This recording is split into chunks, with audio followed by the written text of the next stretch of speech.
Baik, bismillahirrahmanirrahim. Assalamualaikum warahmatullahi wabarakatuh. Bapak dosen yang terhormat, izin menjawab untuk soal UAS akhlak tasawuf untuk jawaban soal nomor 3. Untuk soalnya yakni ajaran puncak tasawuf mengenai wahdah, al-syuhud, wahdah, al-wujud, hulul dan ittihad adalah konsep-konsep yang kompleks dalam filsafat dan spiritualitas Islam. Nah, dan berikan masing-masing konsep beserta contoh analoginya. Nah, yang pertama yakni ada wahdah al-syuhud. Wahdah al-syuhud berarti kesatuan pengamatan atau kesatuan persepsi. Konsep ini menyatakan bahwa semua fenomena yang kita lihat di dunia ini sebenarnya adalah manifestasi dari Tuhan Subhanahu wa taala. Dalam wahdah al-syuhud, segala sesuatu yang terlihat atau diamati oleh manusia itu dianggap sebagai wujud Allah yang termanifestasi dalam berbagai bentuk.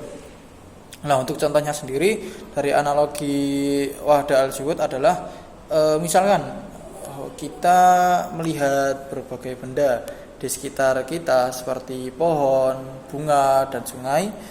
Menurut konsep wahdah al-syuhud, kita memandang semua benda tersebut sebagai manifestasi Tuhan yang satu. Seperti air. Seperti air sendiri itu mengalir di sungai, bunga itu mekar, dan pohon yang tumbuh semuanya adalah bagian dari kehidupan yang terhubung dan berasal dari sumber yang sama, yaitu Allah Subhanahu wa taala. Meskipun ada banyak di sana, itu tetap sama, yakni dari Allah Subhanahu wa taala. Dan untuk yang kedua itu ada wahdah al-wujud. Wahdah al-wujud berarti kesatuan keberadaan. Konsep ini menyatakan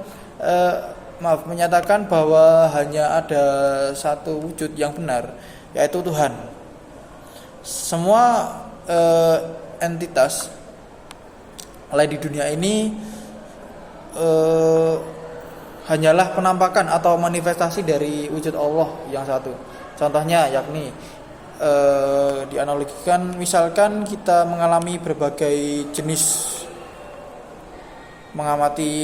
jenis ya bunga di kebun. Menurut konsep wahdah al-wujud, semua jenis bunga yang berbeda sebenarnya hanyalah manifestasi dari wujud tunggal Allah. Walaupun bunga bentuk, warna, dan aroma, mereka semua memiliki akar yang sama, yaitu wujud dari Allah Subhanahu wa taala sendiri.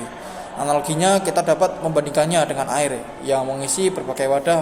Meskipun wadahnya itu berbeda-beda sumber, air yang mengisi semuanya adalah air yang sama. Dan untuk yang terakhir, yang ini ada hulul.